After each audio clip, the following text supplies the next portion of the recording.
2021年，有外媒宣称中国人将全球的鱼吃到濒临灭绝，应该向西方学习如何保护动物。紧接着又指责中国人吃肉不环保，甚至还出现了中国人吃大米也污染环境的惊天言论。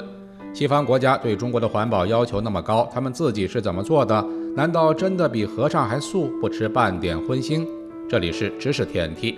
动物保护在西方可谓历史悠长，早在1654年，英国就制定了《英国动物保护法案》，把从羊身上薅羊毛、耕地的犁拴在马尾巴上等行为定义为虐待家畜。但是同一时期，英国人却在通过烧杀抢掠到处建立殖民地，动物保护从开始就显得很讽刺。到了今天，英国有关动物保护的法律已经有10多个，如宠物法、斗鸡法、动物麻醉保护法等，面面俱到。虐待动物的人要被罚款，甚至对饲养以供食用的动物还有无痛感的宰杀规定。1641年，马萨诸塞殖民地通过了北美第一部保护家畜的法律，家畜得到了保护。但是当时在种植园中被毫无人道虐待的黑人却无人问津。在今天的美国，领养宠物必须植入芯片，方便丢失后查找。大街上黑帮混战，不必大惊小怪，但是宠物丢失却是真的要大肆搜索的。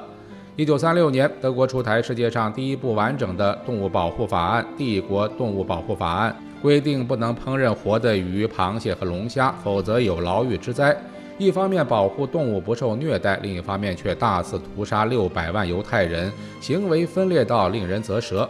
到了文明高度发达的今天，动物保护更是成为时代主题。在瑞典，动物福利法规定动物必须被善待，并且能够得到保护，对动物的栖息场所条件、过度劳作、行动自由的限制都作出说明，没有正当理由，谁也不能伤害动物。在日本，滥杀和任意伤害动物要处1年以下徒刑，处以100万日元的罚款；虐待和遗弃动物，罚款30万日元。在加拿大，为宠物提供医疗保险，凡杀害动物都属违法行为，故意虐待动物的处罚5年以上徒刑。在意大利，主人必须每天遛狗至少3次，虐待或遗弃宠物者可被判入狱1年或罚款1万欧元。西方国家一个接一个的动物保护法出台，感人泪目。然而讽刺的是，波兰有超过800个狐狸养殖场，圈养着20万只狐狸，每年大约有上万只狐狸被宰杀剥皮。一件皮草大衣需要10到20张正常体型狐狸的外皮，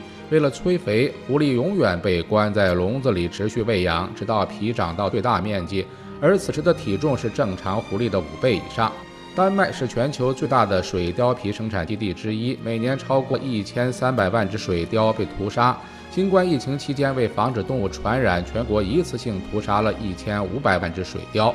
美国是全球最大的皮草消费国，有着400亿美元的皮草市场。一件价值不菲的限量款 AJ 球鞋，看似平平无奇，实际是由海摇皮、蜥蜴皮等9种动物的皮制作而成。其中的鸵鸟皮是从1岁左右的小鸵鸟身上剥下的，按照鸵鸟的寿命来看，这还是个婴儿。而加拿大奢侈品牌价值294万港币的鳄鱼皮包，则是要将皮糙肉厚的鳄鱼从背部活生生抛开，用肚子上最柔软的皮制作而成。日本更是大量屠杀海豚。动物保护在西方是说一套做一套，丝毫不感觉违和感。西方许多国家资助建立了各种各样的环保组织，大肆宣传保护动物的重要性，实际上他们才是动物屠宰大国、皮草消费大国。几乎所有动物组织都被爆出虐待动物，如美国知名的动物保护组织 PETA。 根据媒体爆料，2014年该组织残忍杀害2324只动物。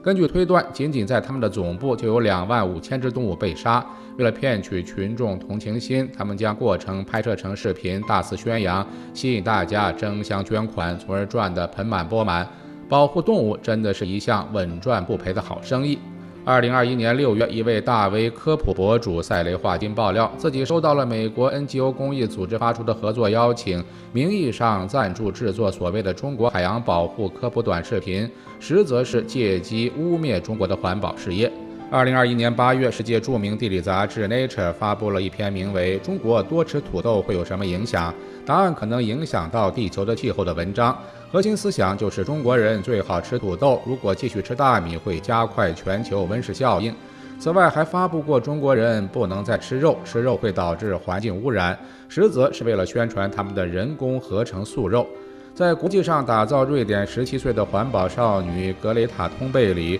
指责中国二氧化碳人均排放量超过所有发达国家，污染环境，引导西方民众指责中国，但对同期的日本排放核污染水、美国石油泄漏等问题选择性视而不见，险恶用心，昭然若揭。中国人吃大米的历史悠久，填饱肚子吃上大米饭是无数中国人梦寐以求的事情。经过几代人的努力和袁隆平院士的辛苦培育，中国人终于进入全面小康社会。过去吃不饱饭的时候看不到这群人权卫士，今天你过上好日子了，他们却跳出来大谈环保。